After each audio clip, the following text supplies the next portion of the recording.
नमस्कार दोस्तों, स्वागत है आपका डिफेंस नॉलेज शो में। तो दोस्तों, आज की तारीख में भारतीय तेजस लड़ाकू विमान विदेशी मीडिया में छाया हुआ है, खासकर एशिया मीडिया में। और हाल ही में एक ऐसे प्लान का पूरी दुनिया में एक्सपोज हो गया जिसमें भारतीय तेजस को पूरी दुनिया में बदनाम करने की साजिश चल रही है और कुछ मुट्ठी भर देश भारतीय तेजस को बदनाम करने में लगे हुए हैं।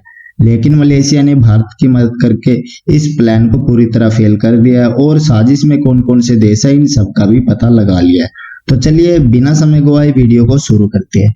तो दोस्तों, हाल ही में जैसे कि आपको पता ही है, भारतीय तेजस लड़ाकू विमान बहुत ज्यादा पॉपुलर है और भारत के इस लड़ाकू विमान को दुनिया का सबसे ताकतवर देश अमेरिका की नौसेना भी खरीदना चाहती है।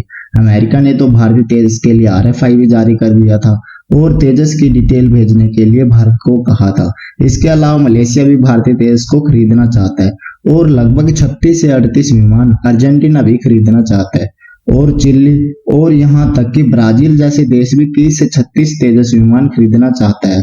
और इसके अलावा वियतनाम और इंडोनेशिया, बांग्लादेश और बहुत सारे ऐसे देश हैं जो भारतीय तेजस को खरीदना चाहते हैं और लंबी कतार में खड़े हुए हैं।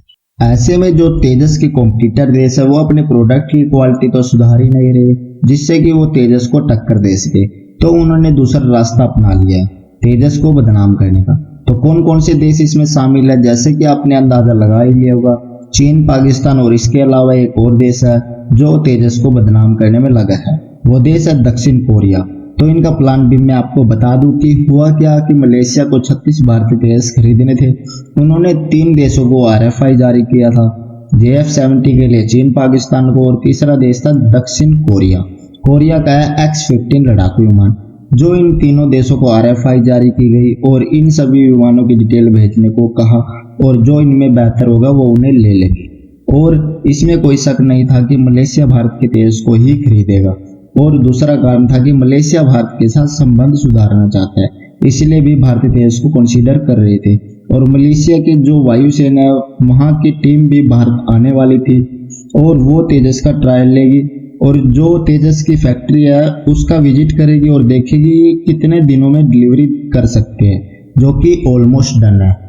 और जब इन देशों की पार्ट नहीं जमी तो इन देशों ने क्या किया, कोरिया का एक न्यूज़पेपर है उसमें एक आर्टिकल छापा और उसमें लिखा कि तेजस तो बाहर कर दिया मलेशिया ने, तेजस तो खरीदेगा ही नहीं मलेशिया। और अब 2 ही विमान टक्कर में, JF-17 और इसके अलावा X-15। और इस पर पाकिस्तान भी खुश और चीन वाले भी खुश। चीन में तो बढ़िया आर्टिकल छपे इस पर और यहाँ तक कि भारत में खूब खबरें चली कि भारतीय तेजस को तो खरीदा ही नहीं जा रहा। तो लेकिन मैंने इस पर एक भी वीडियो नहीं बनाई क्योंकि मुझे पता था कि ये फेक न्यूज़ है, इसमें कोई सच्चाई थी ही नहीं। वही हुआ तो हुआ क्या कि मलेशिया खुद ही सामने आया। मलेशिया ने कहा कि तेजस बाहर ही नहीं है, उल्टा कहा कि हम तो तेजस के लिए अपनी टीम अगले ही महीने भारत भेज रहे हैं कि जल्द से जल्द ट्रायल लो और जल्द से जल्द फैक्ट्री विजिट करो और फिर बाद में डील कर लो। यानी काफी एडवांस स्टेज में है हमारी भारत के साथ बातचीत। और जो ये खबर आ रही है कि तेजस बाहर है, ये बिल्कुल फेक खबर है।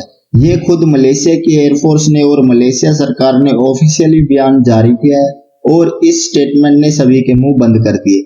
और कोरिया का जो न्यूज़पेपर था उसने उस आर्टिकल के लिए माफी मांगी है और जो कोरिया की ये फेक न्यूज थी वो तो 4 दिन भी नहीं टिकी। और पिछले कुछ दिनों में भारतीय हथियारों को बदनाम किया जा रहा है। जो लोग ऐसा करते हैं वो बिल्कुल झूठ खबर फैलाते हैं। और आपका इस पर क्या व्यू पॉइंट है, कमेंट करके जरूर बताइए। तो मिलते हैं नेक्स्ट वीडियो में।